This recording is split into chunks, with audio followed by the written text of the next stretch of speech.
Hello everyone and welcome back to the podcast. This is an update of my original Palantir thesis. The stock is up big time since I made my big purchases at the bottom and it's trading north of $60 at present. So a lot of you are asking me how I'm going to be managing this position. Am I going to trim? Am I going to add more? What am I going to do with this company? This position is nearing the 2 comma club for me, so I have quite a bit of skin in the game. And in this piece, I'm going to be talking about how I'm thinking about the company's hypothetical progress over the next 5 years. How do I contextualize that with the stock price and the valuation at present? And so I hope that you enjoy this update. I think it's going to be quite useful, but it's just for educational purposes. So never mind what I do with my position. You do what you believe is best for you. The key mental abstraction that I have in my mind at present, having read the Q3 earnings report, is that exponential trends tend to defy common sense. They make very little sense at the beginning when progress is scarcely visible, and even less sense down the line when progress is staggering. So getting into the numbers, Palantir's operating margin turned positive for the first time in Q1 2023, coming in at 0.78%. In Q3 2024, operating margin came in at 15.59%, which is up from 7.16%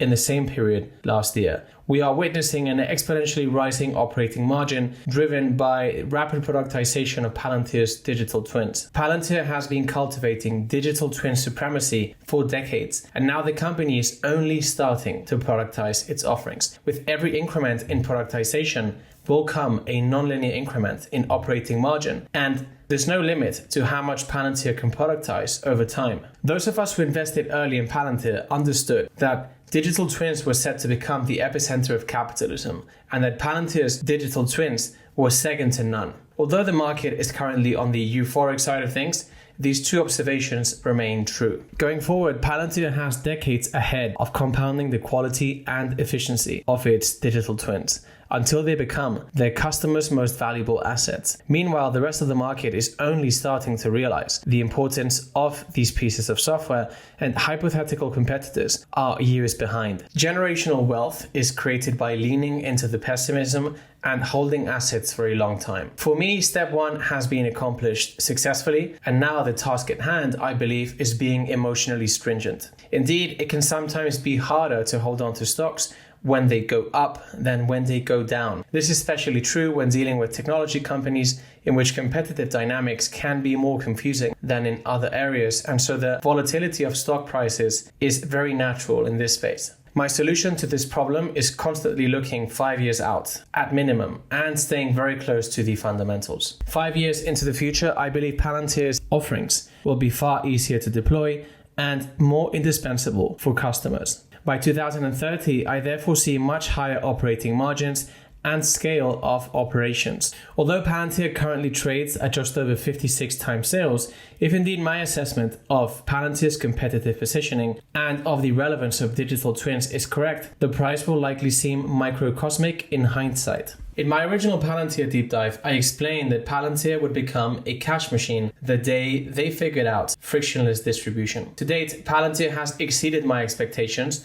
in its ability to enhance distribution. This is because its culture is actually better than I thought. The main takeaway from the more than 50 deep dives that I've done on mostly world-class companies is that over the long term, stock prices track culture. Companies are just a collection of individuals working together, and the culture they share broadly determines their fate, just like personality determines that of an individual. The best evidence of this is the proverb, which says, "Go woke, go broke." Perhaps because of his eccentricity, Alex Karp seems to be an even better custodian of culture than I first estimated. And so long as Palantir's culture remains world-class, the company's free cash flow per share levels will likely continue trending up. Indeed, over the long term, stock prices track levels of free cash flow per share, which in turn is a result of culture remaining as good or getting better over time. That's why I say that stock prices track culture over the long term. Alex Karp's words during the Q3 2024 earnings call are food for thought.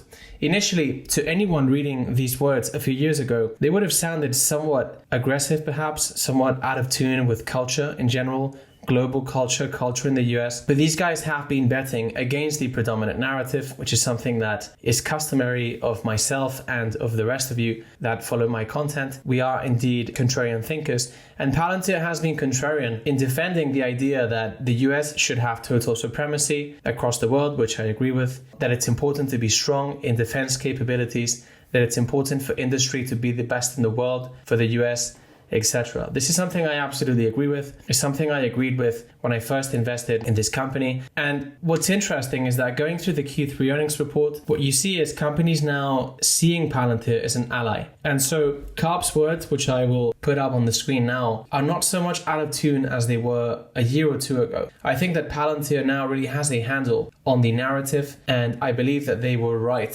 to bet on this vision of the future, a vision in which the US is the number one country, both in industry and defense capabilities, and how that is fundamental to protecting the West and its values. That the financials of Palantir would flow from our products and our culture and our way of implementing, that we would bring violence and death to our enemies while targeting general issues of safety better for our allies and for Americans, that we would stand by our values in thick and thin, including that the West and America are superior ways of organizing and that this is a great country and historically anomalous in its greatness, and that we would build a company with the best people from all over the world, but primarily from America, to power America and its allies.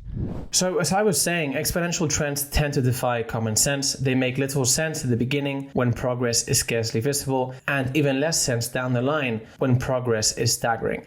Yet exponential curves are always the result of many linear increments accumulated over time. And thus, so long as we see these increments happening, although success is not guaranteed, the expected cost of jumping out of the exponential curve is too high to bear. If we fail and stay on board, we lose 100% of the assigned capital. But if we jump out and therefore don't risk failing and losing 100% of that capital, paradoxically, we risk losing far more capital. Decades from now, it will be well understood that the worst mistake in investing is selling a win early. This is understood by some at present, but in the age of networks and exponential curves that we are entering and currently living in, a vast minority of our picks will tend to yield a vast majority of our wins. Therefore, while Palantir's valuation is fairly generous at present, the company's fundamentals are increasing very fast. I see these linear increments in operating margin quarter to quarter, which in aggregate do paint a exponential picture to me.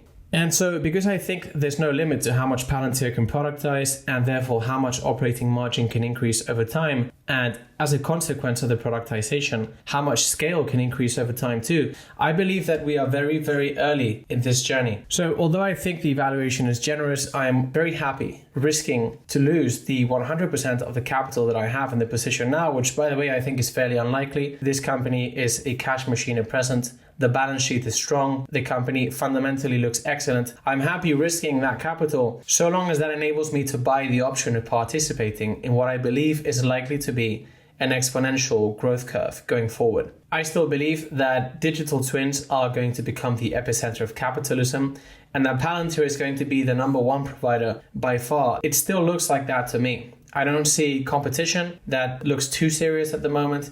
And I believe that as Palantir productizes, its advantage is getting bigger and bigger. They've been working on fine-tuning their digital twins for 2 decades, and now they're productizing. And so for anyone to compete with them, they have to go through the same process that they've gone through over the last 2 decades and then proceed to productize. And because the rate of productization is exponential, I think it's going to be very, very hard to catch up with them going forward. And so everything is looking good to me. I believe that this company is going to be cashing in a big, big price over the next decade.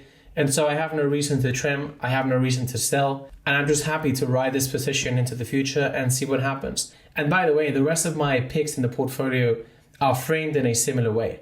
I don't see why I would be getting out of a position in Tesla, HIMS, AMD, Spotify, or Palantir, because they share those traits. I see that they are going to evolve exponentially over the coming decade, especially as AI picks up. And so any one of them works in that way, and my portfolio will be a huge success. I actually think that most of them, if not all of them, will work out very well over the next decade. So I'm very happy with my Palantir investment. My thoughts on Palantir, you shouldn't take them as financial advice, because part of the reason that I was talking about my portfolio and how I think about framing exponential potential is so you get an insight onto how I contextualize my positions. Maybe a position like this doesn't make sense in a different portfolio, but per the way mine is arranged, it makes total sense. I'm holding on. And yeah, as always, if you like this update, please share it with one friend whom you think will enjoy it.